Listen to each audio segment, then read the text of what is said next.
Dengarkan, ikuti nasihat dosen-dosen senior.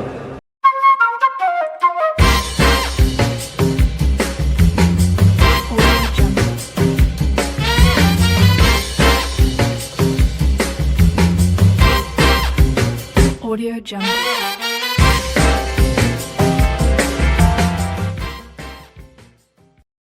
Assalamualaikum warahmatullahi wabarakatuh. Hello guys, welcome back to the podcast. Dari vokasi untuk negeri inspirasi tiada henti. Oke, nah senang banget nih hari ini kita bisa dan kedatangan tamu spesial yaitu Prof. Apif Miftahul Haj yang merupakan salah satu profesor di Universitas Negeri Malang, khususnya di Fakultas Vokasi.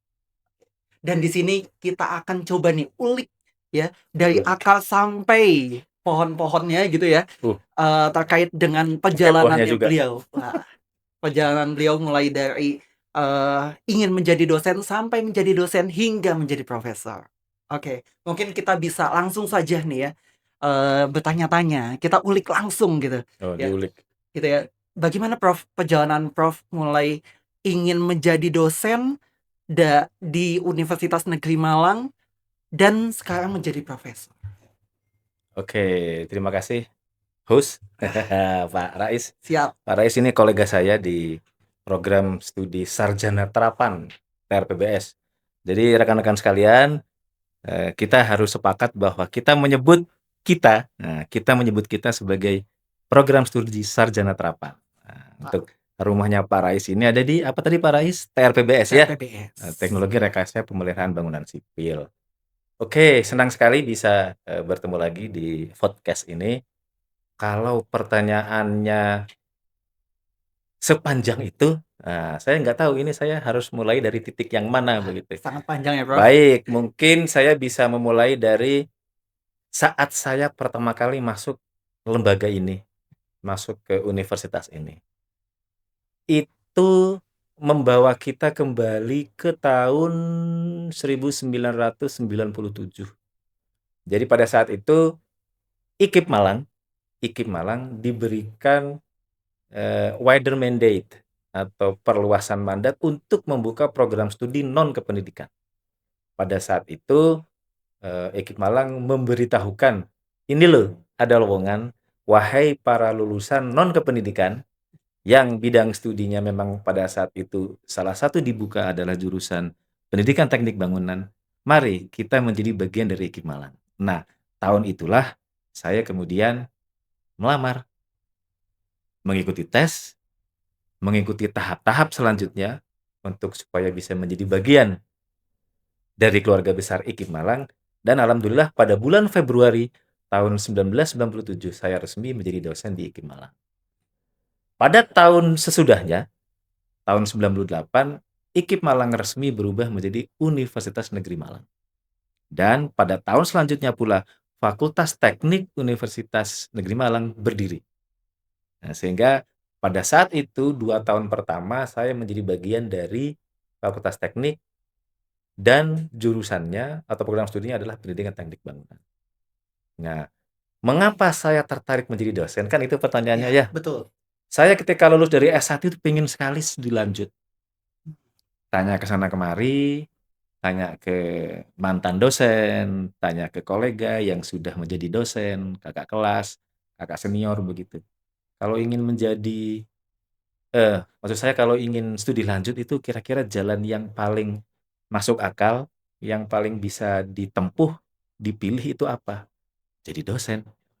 Nah, sehingga meskipun saya sempat bekerja kurang lebih 3 tahun ya di perusahaan kontraktor di Surabaya setelah saya selesai kuliah di ITS, tapi saya masih menyimpan keinginan besar untuk dapat studi lanjut. Ke luar negeri misalnya atau di dalam negeri yang memang kira-kira sesuai dengan minat saya begitu. Nah, sehingga akhirnya saya menjadi dosen di lembaga ini. Itu kira-kira titik awalnya begitu. Ya meskipun tadi host menanyakan ini kira-kira apa sih yang menjadi latar belakang saya menjadi dosen, kurang lebih seperti itu. Sehingga and the rest is history. Nanti kita bisa lebih lanjut lagi. Baik. Kira-kira begitu, Pak Rais. Siap. Wah, ini sangat panjang sekali kalau misalkan diceritain bisa jadi apa namanya buku ini kayaknya, Prof. Ya. Ya. Oke. Nah, dengar-dengar juga nih, Prof. Prof kan lulusan luar negeri, S2 dan S3-nya. Ya, itu bagaimana sih kita nih untuk dosen-dosen muda khususnya gitu. Apalagi Prof juga pernah menjadi dosen muda yang katanya Pernah Prof. muda. Iya, pernah muda. Iya, Sekarang iya. juga masih muda. Oh, jangan salah, masih muda sekarang Oh. juga. Oke. Bagaimana tuh Prof bisa dapat scholarship di luar negeri? Oke. Kesempatan bagi saya datang yang pertama kali tidak langsung ke luar negeri. Saya masih ingat betul pada saat itu tahun 98 almarhum Pak Dr. Suwono yang baru pulang dari S3 dari Manchester, UK, bercerita ke saya, "Pak Apif, kalau mau studi lanjut, usahakan ke luar negeri. Karena bukan berarti pendidikan di dalam negeri tidak bagus ya, tapi akan banyak sekali pengalaman yang mungkin tidak ditemukan di dalam negeri." Oke, Pak. Nanti akan saya berupaya untuk memperoleh beasiswa. Tetapi pada saat itu yang datang pertama kali adalah beasiswa untuk S2 di dalam negeri. Waktu itu ada yang namanya beasiswa program pascasarjana atau BPPS. Itu untuk studi lanjut baik untuk S2 maupun S3. Dan pada saat itu juga berbarengan dengan tawaran pembukaan program studi S2 arsitektur di ITB. Kebetulan saya kan S1-nya di arsitektur di ITS begitu. Nah, itu ada kesempatan yang saya berpikirnya begini, kalau saya harus menunggu untuk mencari beasiswa lagi yang mungkin bisa membawa saya ke luar negeri, kesempatan ini tidak datang 2 kali begitu. Sama juga saya juga dapat nasihat juga dari mantan kajur jurusan elektrik sipil pada saat itu, almarhum Profesor Ahmad Tucik Muhid.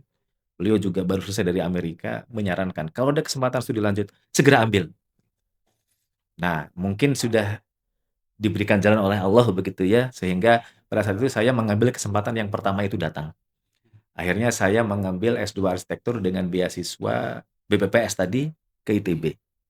Alhamdulillah saya bisa menyelesaikan pendidikan itu kurang dari 2 tahun, 1 tahun 9 bulan saya bisa selesai S2. Saya pulang kembali ke Malang itu sekitar tahun 2000. Lalu kebetulan pada saat saya pulang itu UM itu sedang ramai, bukan sedang ramai ya, sedang giat-giatnya melaksanakan beberapa program dari Blok Grant. Blok Grant itu perlu saya sampaikan di sini adalah semacam hibah dari pemerintah untuk pengembangan perguruan tinggi negeri di Indonesia. Nilainya pada saat itu sekitar tahun 2000, nilainya itu sekitar 7,5 miliar.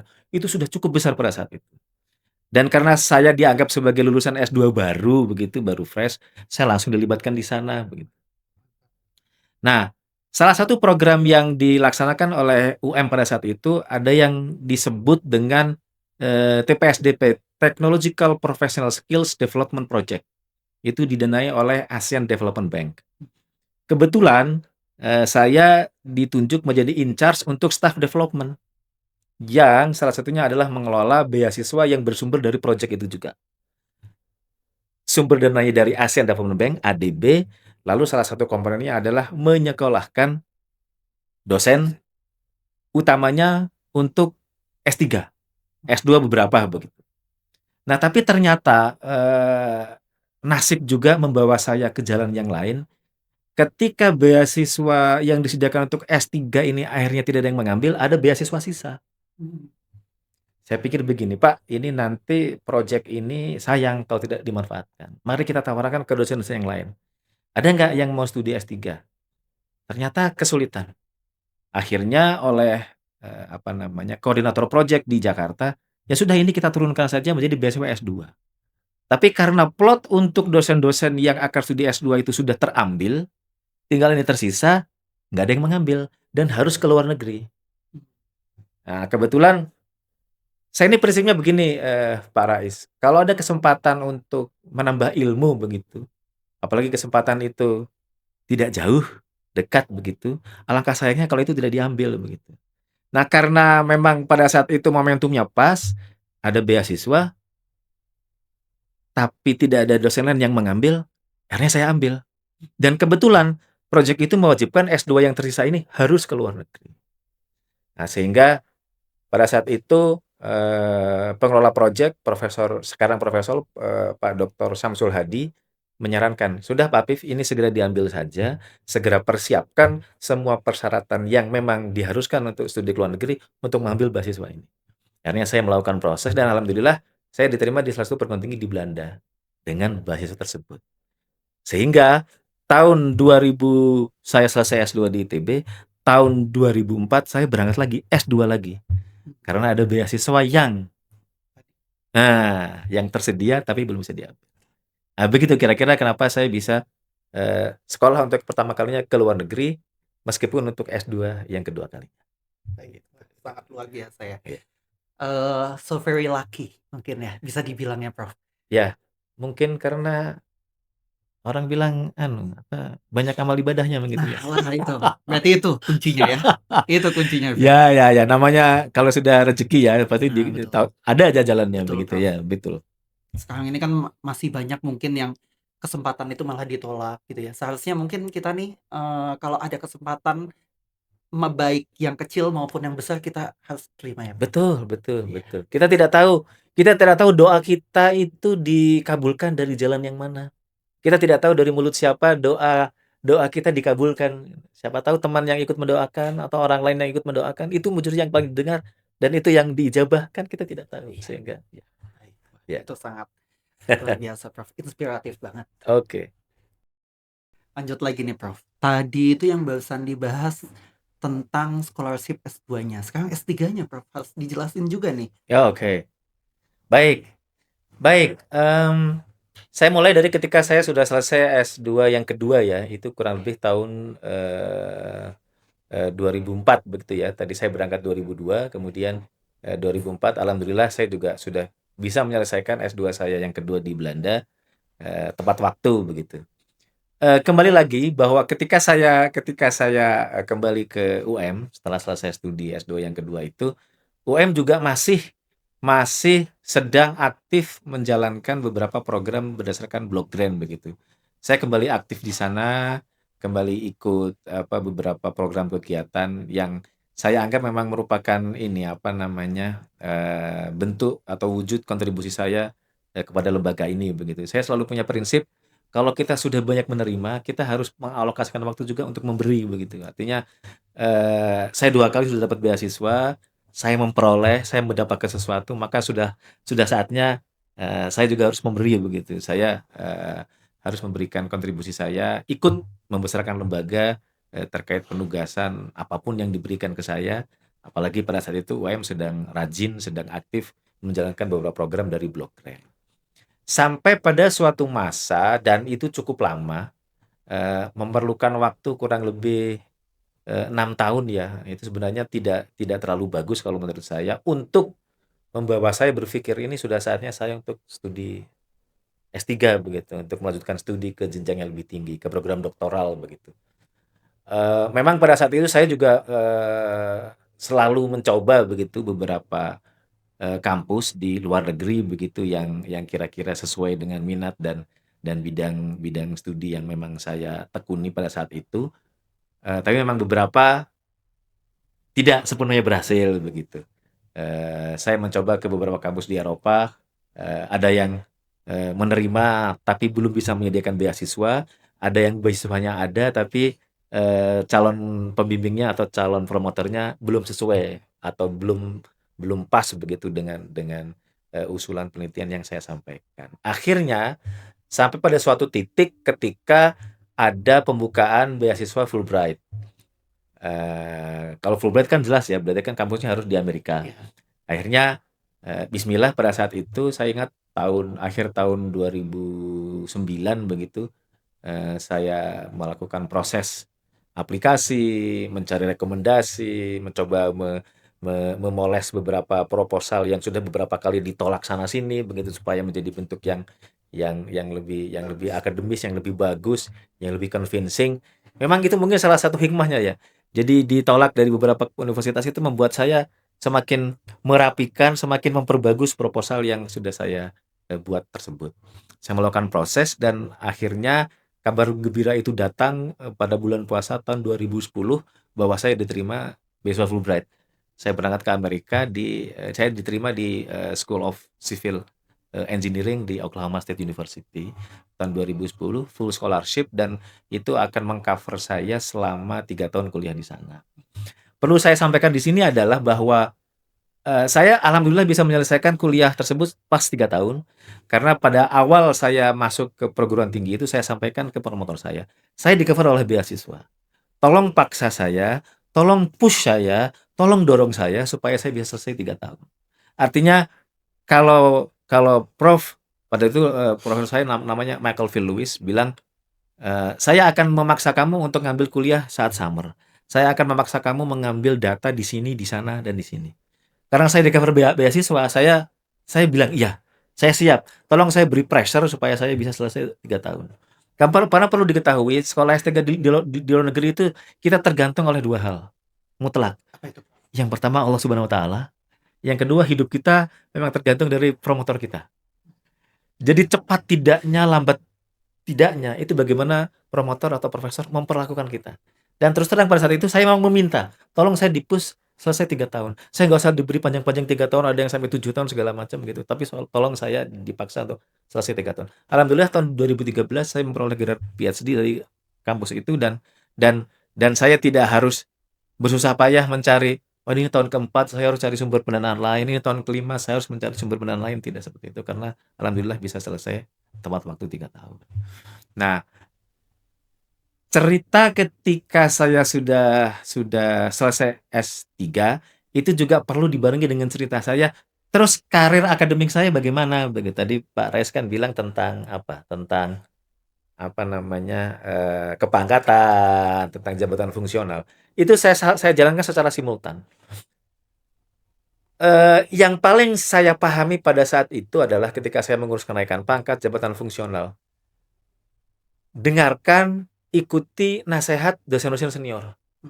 Karena mereka yang akan memberikan kita masukan, kalau ingin supaya kenaikan pangkatmu itu lancar, karya apa yang harus kita berikan, bagaimana cara mendokumentasikannya, bagaimana cara kita disiplin untuk selalu merekam data-data capaian kinerja itu yang harus kita dengar. Sehingga banyak sekali dosen-dosen senior di jurusan, di prodi yang selalu memberikan tidak hanya semangat tapi juga tips-tips begitu. Dosen-dosen yang memang sudah lektor kepala, bahkan yang sudah guru besar, itu harus selalu kita dengar nasihat, dan ketika kita ingin melakukan sesuatu kita minta saran dari mereka gitu, sehingga kita bisa memperoleh insight, dan itulah yang akan kita lakukan sesuai dengan kondisi kita begitu. Jadi saya juga ingin memastikan bahwa semua kenaikan pangkat saya mengikuti jadwal reguler. Memang beberapa kenaikan jabatan fungsional dari lektor ke lektor kepala memang agak cukup lama begitu, karena memang ada beberapa persyaratan yang memang harus saya penuhi begitu, sampai akhirnya kurang lebih waktunya cukup lama ya, dari selesai saya S3 doktor itu tahun 2013 sampai akhirnya saya bisa menempuh guru besar itu kan hampir 11 tahun ya, 11 tahun begitu. Iya, betul. Karena memang ada beberapa tugas yang sebenarnya kurang ideal untuk dijadikan contoh ya, tapi memang kadang-kadang ada kesibukan yang, beruntunglah bagi orang-orang yang bisa multitasking, yang bisa mengerjakan banyak hal dengan kualitas dan intensitas yang sama atau hampir setara gitu. Saya mungkin tidak seideal itu begitu, tapi saya berusaha menempatkan prioritas begitu. Jadi ketika saya selesai kuliah, saya prioritas, oke, saya selesai dulu kuliah. Sesudah tahap berikutnya, oke, saya harus memenuhi semua persyaratan untuk naik pangkat, untuk ke jabatan fungsional dan lain sebagainya.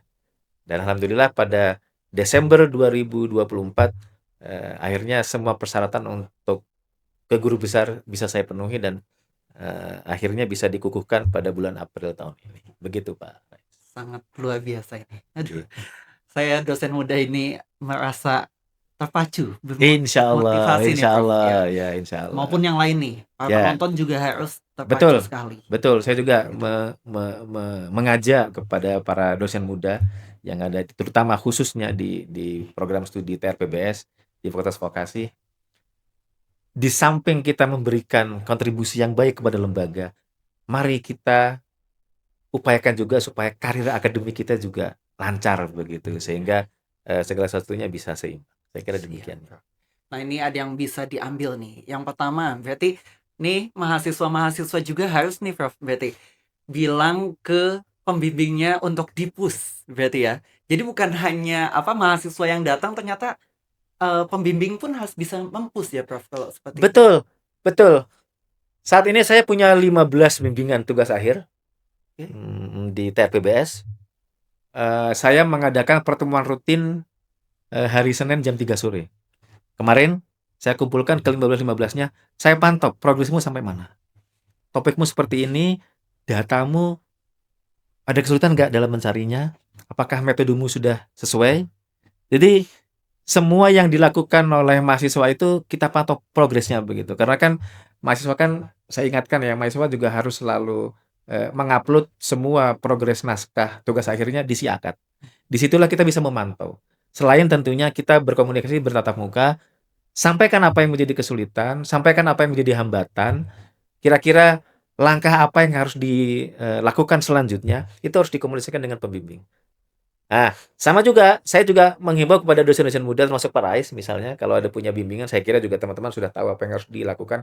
Tapi biasanya mahasiswa itu kalau tidak begitu kadang-kadang suka lupa begitu. Betul. Kita juga pernah muda ya Pak Rais ya, kita pernah mengerjakan skripsi juga begitu. Pasti distraction itu pasti ada begitu. Yang membuat kita agak sedikit longgar, kita sedikit mulai agak sedikit apa istilahnya, kalau kadang-kadang kita sedikit agak mengentengkan begitu ya, nanti aja, menunda waktu dan lain sebagainya. Itu kalau itu kita tidak ditangkap lagi buntutnya sama pembimbing, itu bisa akhirnya tunda sebulan, 2 bulan, 3 bulan. Oh, ternyata udah 1 semester ya, saya nggak ada progres. Nah, seringnya seperti itu. Jadi kadang-kadang kita memerlukan orang lain. Bukan hanya sebagai mahasiswa, kita sebagai dosen pun, dosen muda, termasuk Pak Rais dan teman-teman yang lain. Kadang-kadang kita harus banyak ngobrol juga dengan dosen yang lebih senior yang kira-kira bisa ibaratnya mengingatkan kita. Oh iya, ini kan sudah sekian tahun, sudah waktunya saya mengurus kenaikan pangkat, sudah waktunya kita mengurus karir akademik kita begitu. Teman-teman mahasiswa juga gitu sama.